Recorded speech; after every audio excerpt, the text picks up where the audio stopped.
everyone. Thanks for tuning in with In the Chair with Kay. And today we have Ceasar, the owner of New Era Barbershop, sitting down with me today.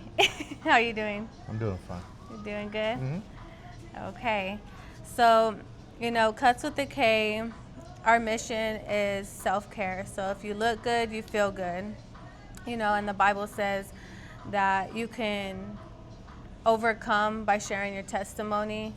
And that's kind of just what I want to talk with you about today, kind of get to know who you are and what's your story and kind of how you became the person you are today. I've never really had anyone ask me. I ain't never really just told, especially on the podcast. So Yeah, just share what you want to share. It's a little different. I mean, I'm a open book to questions. I just wouldn't know where to start. I grew up in East Lubbock. 47. I just found out I'm 47. I thought this whole time I was 46 years old up until about 2-3 weeks ago. I was on the phone with my best friend and we were just joking around about our ages. We were on a three-way call. And the other person, she's a lot younger. She's probably about maybe 8 years younger than us. So we were making fun of her. And I said I was 46. And my friend said, "No, you're not. You're 47. You're about to be 48." And I thought about it, and I was like, I said, "Are you 47?" He said, "Yeah, I'm 47. I'm a month older than you, remember?" And it was true. Like, I was like, "Man, where'd I lose a whole year and a half?" I said, "You know how sick I am right now? You just gave me a year and a half of old age." Thanks. Yeah. Should have stopped. Just stop. But anyway,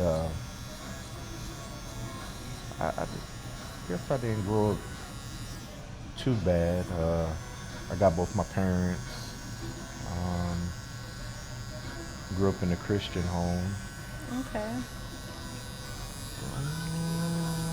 You're gonna have to guide me a little bit. Okay, no, you're fine. What high school? What school did you go to? I started at Coronado. Okay. I went my 10th grade year there. From there I transferred to Dallas. I moved to Dallas there for a little bit. I went to Plano East for a little bit, and then I came back to Lubbock, and I was going to Monterey. From Monterey, I made some bad choices and stuff, and didn't finish school. As far as high school, got kicked out of school my junior year, and got my GED probably about 2 weeks later. Okay. And I was just done with school at that age, which I wish I would have just kind of went and experienced everything in high school. Yeah. I made myself try to grow up too quick. Didn't enjoy all my youth like I should have. Yeah. I can definitely relate to that. I dropped out my 10th grade year. Got my GED a little bit after that. But, the same thing, thinking I'm grown and I'm ready for adulthood. I got pregnant. I got pregnant at 14, had my son at 15, and then had another one right after that. So I just decided to, stay home, work, start being an adult. So I definitely regret not getting to experience my high school years. So I definitely feel you on that one. At least you did. You were doing right. I was still doing bad at that age. I wanted to be grown, but I was not grown at all. I was really immature then. Yeah. I was still running around doing stuff I guess kids my age would still do, but I didn't have no authority over me. So it just made it that much more worse. I did do like a lot of laboring type work at that time with whatever type of jobs I could have. I never held a job more than a few months because I was Is just this not. when you're still younger? Okay. Yeah. I think the last job I had before stepping into the barbering was I worked at a tile company here in Lubbock called Collins Tile, Okay. and I was just a grudge worker. Whatever they told me to do, I'd just go do it. Move this, move that, clean this, clean that, type work.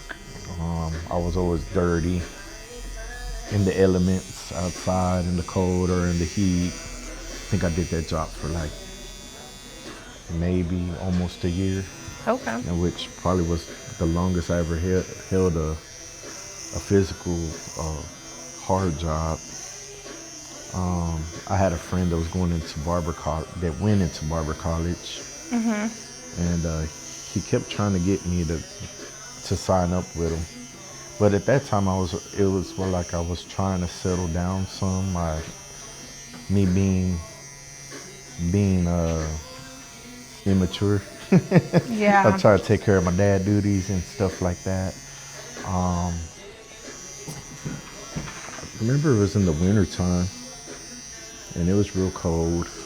I went on a job site. It was out there on Tech campus when they were building the towers, and they wanted us to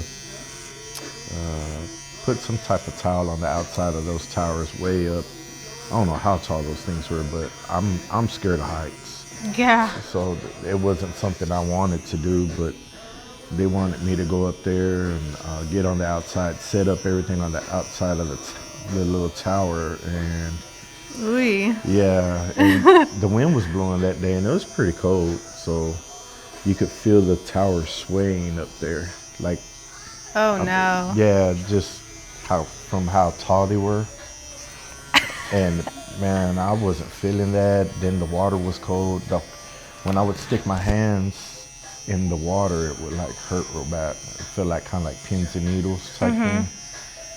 And to top that off, they wanted me to just tie a little rope around me. It wasn't like a little harness or anything. It was just like, get out there. And I was like, with what?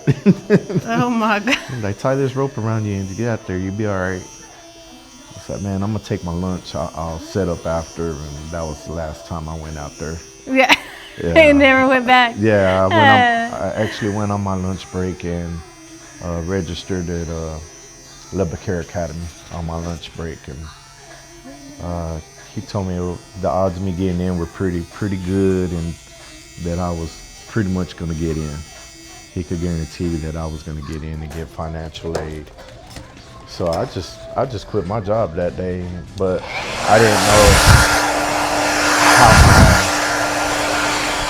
how my wife at the time was gonna take that news. I thought she'd be happy for me, but she was just like really upset at me. Like, Cause you didn't talk to her before? No. See, I used to make immature impulse decisions like that. So I thought she'd be happy for me. She was just like, you didn't think this through at all, did you? And I'm like, not really. I just figure I cut hair and that's gonna be my new career. She said, well, what are we gonna do for money and stuff? I said, I'm gonna cut hair. She said, you ain't even that good yet, so how you gonna do it? So I'll just cut hair in the garage. I had always cut hair, like my friends and stuff, before we'd go anywhere. So I was doing haircuts for our little circle pretty much 2-3 times out the week. So I had a good practice for at least about a year. Okay. And that's where he was like, my friend would convince me, like, you do good. You cut our hair anyway. You know, it ain't too much of a transition. You're indoors, warm in the winter, cool in the summer. You could dress how you want. You conversate with people, all different walks of life. Cut up all day and joke around. Make your own hours. I mean, he really sold it to me because I've never been a morning person. I mean, you seen I was like 5 minutes late right now. I can't catch to that. So yeah, I went ahead and did that, and I cut hair during school. I would cut hair in the garage. Back then, haircuts weren't very much. How much were they? Honestly, I would cut hair in the garage for $5 a head. Okay. And at that, I knew how to do little stuff, like designs and things like that. I would add like $2, $3 to the haircut. So you're either paying $7, $8 or $10, basically for a haircut from me. That got me by pretty good through that time. How old were you around this time? Man, this was back, I'm 47 right now. This was back in 99 maybe, Okay. 2000, something like that. And haircuts even at the shops back then were like $10 maybe, I want to say. I remember starting at Ruben's Head Shop. I actually started there before I was even licensed. I was still in school. He was letting me work there part-time. There was 2 other barbers there that had graduated from Lubbock Hair Academy that had put in a good word for me there. And the owner actually had went to the schoolhouse and asked me if I wanted a job there. At the academy? Yeah, he went straight to the academy and asked me, and shoot, of course I took it. I was like, yeah. Heck yeah. Yeah, he was just like, man, you just can't tell nobody. Don't tell nobody. So we could both get in trouble. So, yeah, I worked there for a few months. And of course, someone found out and told on me. Had an inspector go up there to the Oh my schoolhouse gosh. and like literally pulled me in the office and talked to me. So I basically denied everything, and I had to stop working there until I got my license. Actually got it. That was, man, I want to say that took me it was a process for that, because I did get into some more trouble out of Lubbock, out of town, and I was incarcerated for 6 months. So I put my schooling behind 6 months. When I got back out from that, I went back to school, finished out, got my license, and actually started working there legit. It was my first job I ever had that I really enjoyed doing. I was good at it. I learned off of watching people. I'm a visual learner. Yeah, me too. I didn't realize I was that until they told me in school that I guess they give you a test to see what kind of learner you are. And my results came back that I was a visual learner. Okay. So I would just sit there and watch people all day. I wouldn't ask questions. I would just kind of think about it at night, overnight, before I go to sleep, and take little bits and pieces of what I would see from other guys that I knew could cut hair pretty good, and try to make it my own thing, from other multiple barbers. So, and that's pretty much where I learned how to do the designs and stuff like that. By watching? By watching, looking. Okay. There was a guy there, he was really good. He had a lot of clients. His name was Frederick Harris. And that's where I learned how to do the designs from. Or especially like the idea of it.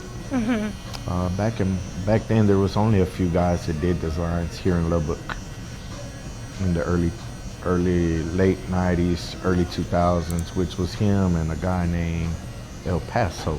I don't know if you ever heard of that guy. I haven't. He was pretty good. He wasn't a licensed guy. He cut hair out the house. Okay. He did good. He had like a lot of clientele. So I guess I could see where he was coming from now, as opposed to then. Because I would ask, why don't you work in a shop? And he was like, I don't want to pay rent. Just rather I'm doing good where I'm at, how I'm doing and stuff. And he just kept it that way. But yeah, I learned off of those guys. And where I was at Ruben's, I really caught a big break there. The two guys that were there, they were really talented, but they chose a different path and kind of just stopped going to work. So me watching them cut their clients' hair, I'd always just be sitting there waiting for walk-ins, or I wasn't very busy. And one day they just both stopped coming. So I basically took both their clientele as far as like them coming in and they weren't there, and they were like, "Hey, can you cut my hair?" And I was like, "Yeah." Just because you're showing up. Yeah, and I just be sitting there, and they're like, Yeah. "Can you cut my hair?" Like, "Yeah, I can cut it." Like, I seen you do a few cuts. You all right. You know how to do this and that, and yeah, I could do it. And that's where I kind of started. I ended up being pretty busy, taking, getting blessed with clientele that was from two good barbers already, and I was learning off of those two barbers. And so I started off like with a jump start. Like, I think I was working like 12, 15-hour days with walk-ins and doing on the weekends at least 20 plus haircuts on the weekend on like a Saturday, because back then there wasn't appointments back then.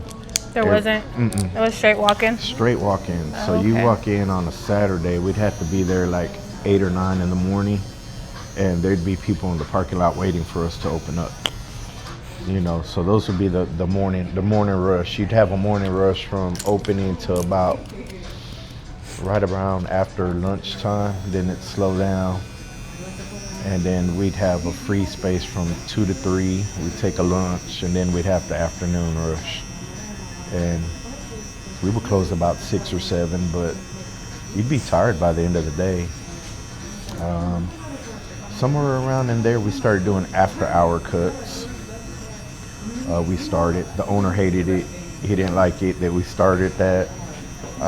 He allowed us to do it, but we were only supposed to be allowed to do it for, just a few heads. But man, we really took advantage of it. We'd stay till like 10, 11 at night sometimes. Were y'all pretty busy doing after-hour cuts though? Like just... Honestly, and the reason I did like would kind of go against the grain a little bit and stay late is we charged at that time $10 to $12 a haircut. Okay. And after hours, we posted it on the door. After hour cuts are $20 on top of your initial whatever we were charging. So just in that after hours cuts, I figured we'd make more. We were making more money in the after hour cuts than we would there being all day during the 8 hours, just in those 3 or 4 hours that we did after hour cuts, because people would keep coming. Yeah. And we would tell them like, "Hey, these 5 guys are in front of you, but you're gonna have to wait." And they'd be like, "That's fine." They just wanted to look good for the night on a Saturday night, So it kind of became routine. So it paid fairly good, back then, even though it was still, this was 20 years ago or so, we still got paid pretty good. I definitely never had a job or any career like that paid that much or did good. I really straightened my life out at that point. When you started making the money? Yeah, but I was young still. I started getting stressed with the work. I think I kept it up for like 2 years, maybe a little bit over 2 years doing it like that at that level. Working 15 plus hours a day sometimes. Just really got tired. Burnt out, I guess is what you could say. I've been burnt out a few times in my life barbering. Just because I've always just did that aspect of the industry is just cut hair. And even though you're good at it, sometimes it does, if you overexert yourself like anything else, you get tired, or you want a vacation, or you need a timeout. Yeah. Kind of refresh yourself for a second. Yeah, but I think I had did it already been going some years already cutting hair that I just got really vacations weren't even helping me at that point no more. I Yeah. don't even I questioned about trying something else, but I was like, well, what else am I gonna do? I'm good at cutting hair, so I didn't want to venture out to do anything else. I think I bit off more than I could chew as far as bill wise. You know, I was having to make a certain amount of money every month to keep up with everything that I did have going on, and it just got too much for me. I had too much pride and want to lose what I gained and stuff, and I ended up making reverting back to making some bad choices, and ended up going to prison for 7 years. You went to prison for 7 years? Yeah, Oh, I okay. was incarcerated. It was a drug charge. Um, I did my time and stuff, came home, and luckily my family kept the barbershop I had just opened before I got in trouble. They kept that open for me till I could come home to something. When I came home, I came home pretty focused. I hit the ground running as far as wanting to keep the barber shop and cutting hair. That's all I've ever done. I did it in prison. I did it outside. I did it in prison. I didn't want to do nothing different Yeah. coming back out. And, one of the major things that TDLR was not allowing you to get your barber's license was major drug charges, Okay. aggravated assaults, anything like that. And the first time I got in trouble was an aggravated assault, and they allowed me to get my license. They did? Yes. I think that was a God thing. Yeah, so a second God thing was I had a major drug charge. So that's two strikes already against what a barber is not supposed to have. Right. And they allowed me to get it.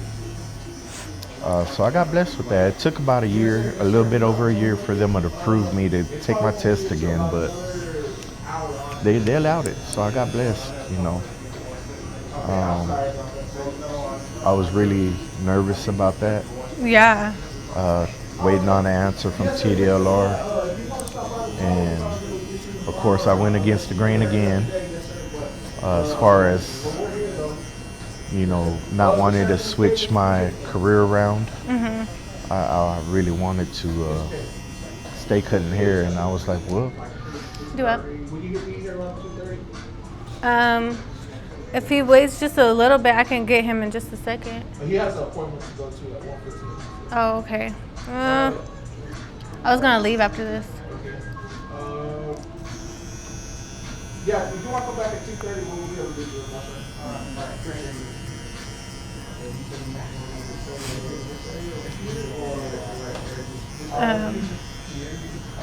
I lost sidetracked. what's that? As I got sidetracked. No, that's fine. So, I want to rewind a little bit. What made you want to open the barbershop? What was it called?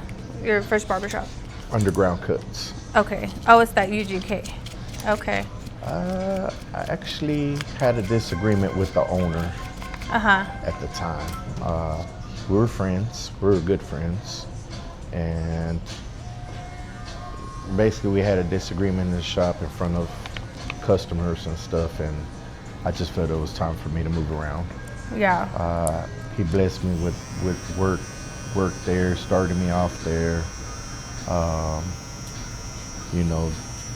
Been doing things a certain way there for X amount of years, and I think he was wanting to do kind of like where I'm at right now. You wanted to go in a different direction, and I wasn't feeling it because I was young. I was just like, if it ain't broke, don't fix it type thing, and well, maybe I just need to go start my own thing. So Yeah. I went somewhere else, and I did start another shop, and it wasn't working out there for me either because it cost too much to work there.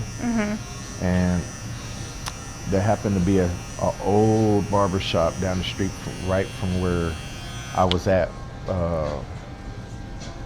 had moved to. It was called the Continental Barbershop. Mr. Jack Parker owned it. Before him, Mr. James Vivio owned that same shop, which was the original owner for Lubbock Hair Academy. Okay. So Mr. Parker passed away and his family didn't want to continue with it. And it was in the 5 Point Shopping Center, 34th and Slide, where the mattress sells at, and they only wanted a $400 deposit and $400 a month, I believe, Oh, really? to get in there. And it was an established, known barbershop already. Mm-hmm. So I went over there and jumped on it real quick. Heck yeah. I was like, I could handle that on my own, you know. I could carry that on my shoulders. I don't need nobody. It'd be mine, you know. I could run it how I want to, do what I want in there, and I'm busy. I stay busy, so. Good walk-in base and stuff. Yes. So, and at that time, there wasn't very many barbershops around, so I am. You want it edged up in the front, right? You don't have to. No? Okay. Um, You want it with the shaver? yes, You want it please. pretty bald? Okay. At the time, there wasn't very many barbershops at that time, but like as of right now. Right now, we're very, A lot of barbershops. yeah, I would say Lubbock is oversaturated with barbershops right now, which makes it hard. It does make it hard, you know. Yeah. Strong will survive. I've seen a lot of shops open and close over the years.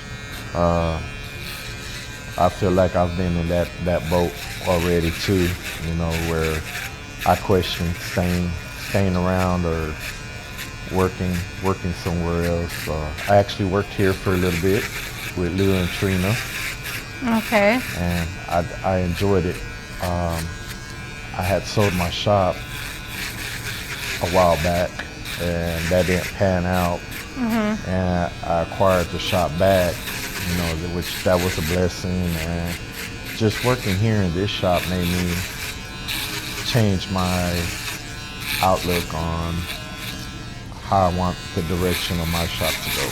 Right.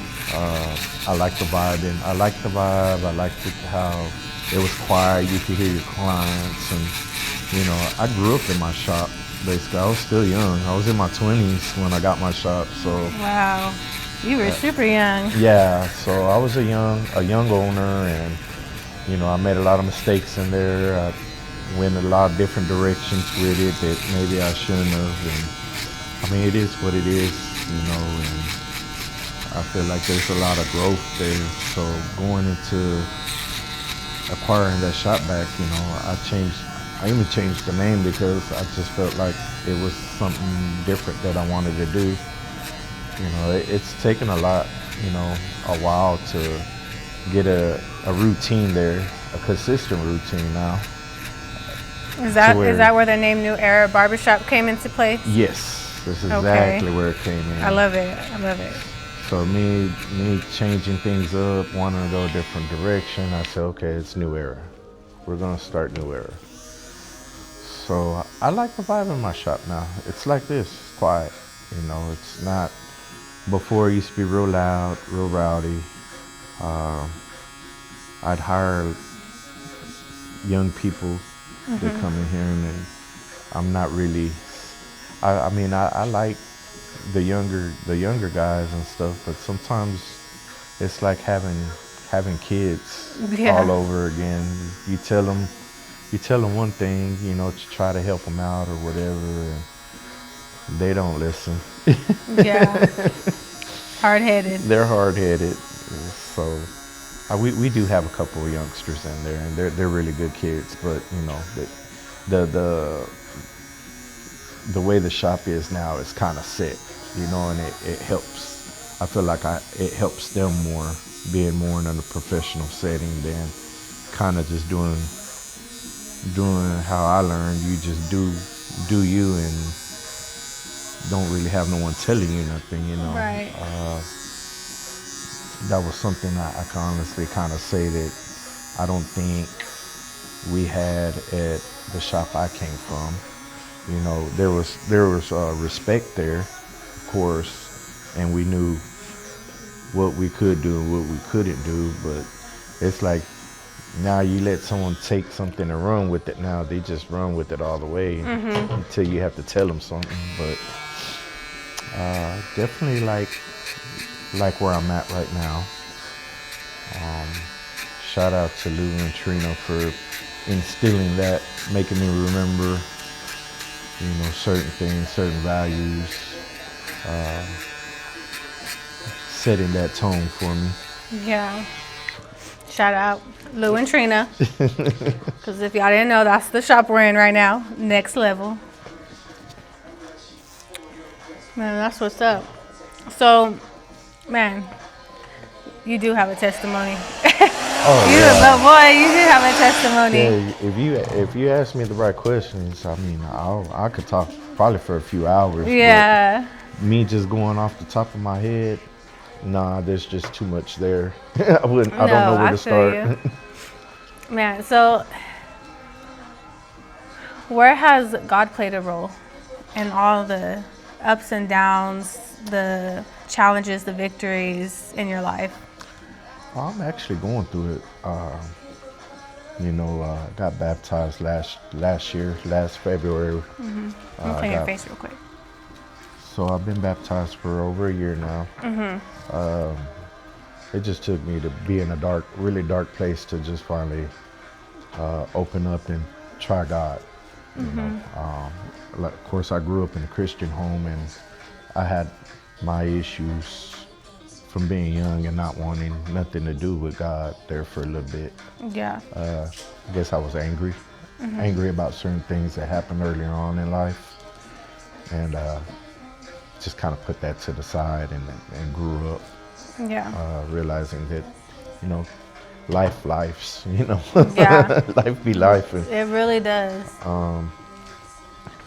you know, and as far as God, you know, I don't think I should be here. I just had surgery, open heart surgery, probably 3 months ago, and I think I saw that. Yeah. I'm recovering from that. You know, I'm one of them type of people. I don't take much of anything serious until it's like it hits the fan. Yeah. And I don't think it hit the fan for me until they were putting me to sleep for the surgery already. I was like, oh man, I might not wake up. You know? Man, I can't imagine. So waking up was like a big eye opener. Also, like I'm fortunate to be here. I'm blessed.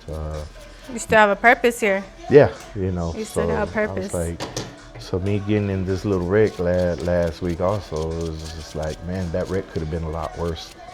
Had I not slammed my brakes on, you know, Yeah. I'd have took a worse impact, and I don't know where that would have left me. But I was like, well, God just wasn't gonna let me make heart failure and surgery help me live through that, and just for me to pass in a few months, you know, from a wreck. So I'm still, there's still something greater right there for me. So I'm just waiting to see what it is, you know, playing my role with it. And, you know, I'm grateful to God that I'm where I'm at. You know, I'm not where I've been on top of the world by any means right now, but, you know, I wake up every morning. I'm grateful for that. I have a great relationship with my kids as far as where it used to be with them, me coming home from prison. Those are like the main things that I'm like really grateful. I got both my parents still. I see them all the time, every day, and those are things I hold pretty tight to me right now that I used to take for granted when I was younger. I didn't really pay too much into that, you know. I took advantage of all that. So yeah, I've done a lot of growing. Man, you're a definition of an overcomer. Like your story is really inspiring because although like you went through it and it was hardship for you, like you overcame it all. Like you're a barbershop owner, like, and you're like feeding into these young kids who are trying to live this life and do this profession. Like you could really sow seeds into them, you know. And I just want to encourage you, like, man, just keep God close, keep prayer. Like prayer works, you know, and put them to the test, you know. What's my purpose? Like, be clear with me, be super clear with me. But I think you're doing your purpose. You know, even sitting here with me, like, you may not see it, but you're inspiring me, you know, because it's hard. Like, when I started barbering, you know, when I started school, life started lifing. So I had to get a job. I had to tend to my family because everything was, like, crumbling apart. So I almost didn't go, I almost didn't finish. And then, you know, even after I finished school, like, life started lifing. It's something like where, like, the enemy just hits your family all of a sudden.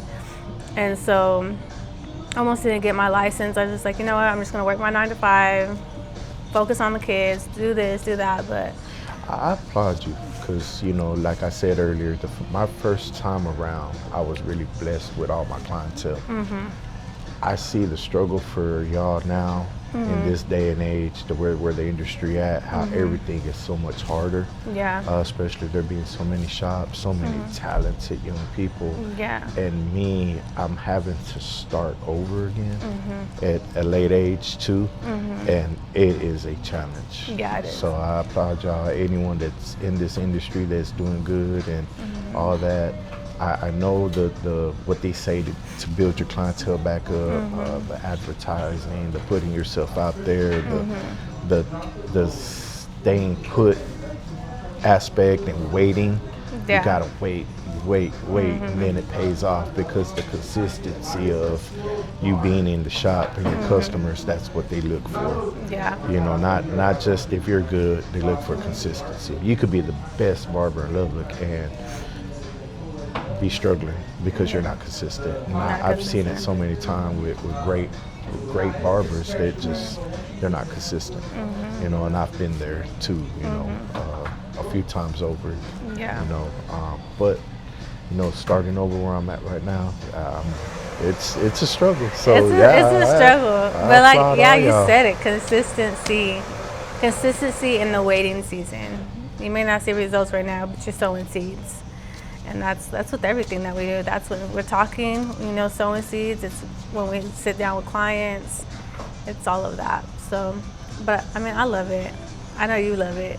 You've done it for a lot of years. Yeah, I'm 30 plus years now being a barber, cutting hair. I started at 15. I'm 47. I'm not gonna.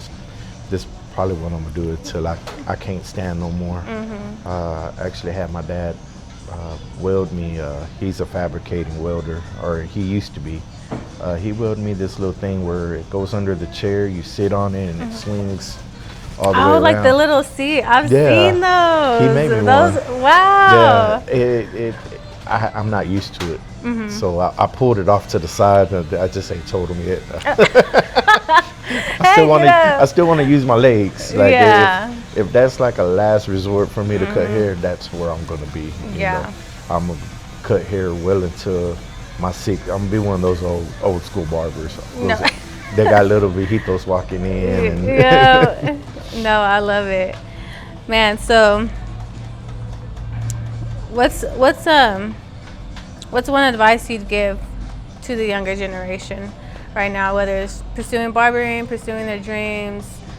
What's a little piece of advice? Just to be patient. Don't Be rush. patient. If this is something that you want to do, really want in life, to see it through, just be patient. It will come. You know, the consistency being there. To be patience is how they say it's a virtue. So yeah. And I have another question real quick. So new barbers, veteran barbers, gloves or no gloves? I am a no glove person. I say that because I have to feel the hair. I have to hear, like, even cutting hair, like, to hear my steps. I hear everything. I hear what the clipper does with the hair. Even in my detailing, I can hear it. So that make made a big part of things in the shop being loud. Like I like it calm. And I noticed when I was in this shop, the difference from when I let my shop go when I sold it at that time, it was loud. Yeah. It's just a whole different environment coming to here, and I was like, man, this is so peaceful. And then at my age too, I'm like, I was tired of the loud music and the conversations that would go on, all the laugh. It was too much for me at my age. So this is more my speed. So like, I'm the owner, change it. Like, get rid of everybody. You know, Start fresh. Yeah, start fresh, start over. So that's where I'm at. But yeah, no gloves. No gloves. I'd always, your hands sweat inside of them. They get sweaty in there. I cut it with the scissors when I'm doing scissor cuts. What about the hair splinters?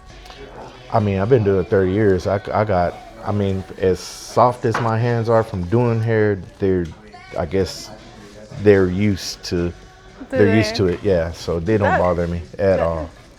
Well, I'm a new barber. I'm pro gloves. Now, the reveal moment.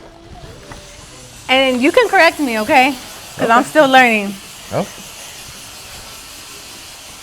You let me know if I gotta fix anything, if it's high enough. Cool. Do you still see a line? There's some shadow there, but I feel like I still see the shadow too.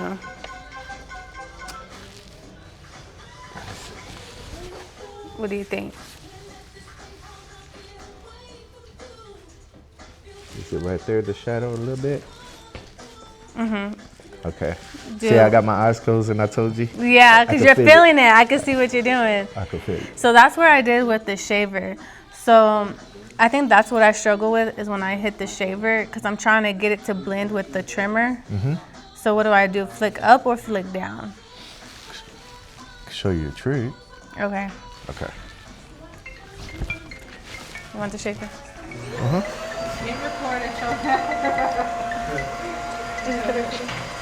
If you, you got some good clippers there. Those are the good ones. Let me see your adjustables. My adjustables? These ones? No, Or these? Oh, these Yes. ones. Okay.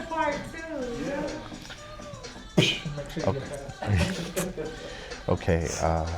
Do you know anything about the speed control on any clipper? Okay. When you use the low speed, that's for blending. Because if you think it in real time, the slower it goes, the less hair it's taking off. So when you're moving, it's not. If you got it at high speed, you're taking more hair off, and it'll leave a line. Sometimes it's more for the high speeds for bulk. The lower speeds are for blending. So I do have a clipper that is a 5-speed clipper. It's the Andes, the ZR2s, but it's a 5-speed, and you can adjust Each speed to where it helps you blend. And Really? Yeah. On these, I would use the low speed. Have you ever did a scratch technique? I've never heard of that. Okay. This is how I learned to cut hair. And this was back in 90, in the like 95, 96, when I learned, before barber college. I didn't find out till like maybe about 6 years ago that it's an actual technique that they use. Andy Zoot from Andes, he's one of their educators. Yeah. I seen a video of him doing it, and I was like, holy shit. I said, And it's called a scratch technique? he called it something else. Oh, okay. I want to say, but it's like scratching, basically erasing whatever you have. So basically what it is, you put in the clipper upside down and you're dragging it above your shadows, wherever you see. And you start just in this, it's the same process of you going flat, and when you click down, you know, to gradually get the fade. You're doing the same thing, but this way. You're going. And you're scratching it off. Yeah, you're basically dragging it. So when you drag, you want to start below where it's bald, so it doesn't take nothing. and then you're listening to where you hear it. You kind of hear it dragging. And it won't, like the where you start hearing it, it's of course it's all the way out. So that's where it's gonna clean whatever's sticking up. So basically you're gonna be cleaning that. And if you really think about the process of it, as you go down, you just don't go as high. Or you can go as high, but you just gotta listen to where it starts. So me not. Well, Ceasar, it has truly been an honor for having you in my chair. I want to thank you for the time and just a good conversation and, you know, getting to know you. Okay. So I hope we see you again. Where can people find you if they want to book an appointment, they want to go see your shop, walk-ins? I'm on a Booksy app. Okay. New Era, under New Era Barbershop. Okay. I'm at 5117 34th Street. I've been there over 15 years now, so it's formerly known as UGK Underground Cuts, now known as New Era Barbershop. All right. It's a Come new hit us era. up. We got walk-in barbers. I'm taking walk-ins too, so looking for new clients. All right. Well, y'all come check Ceasar out. Thank y'all for tuning in. Don't forget to like, follow, and share. Until next time, peace.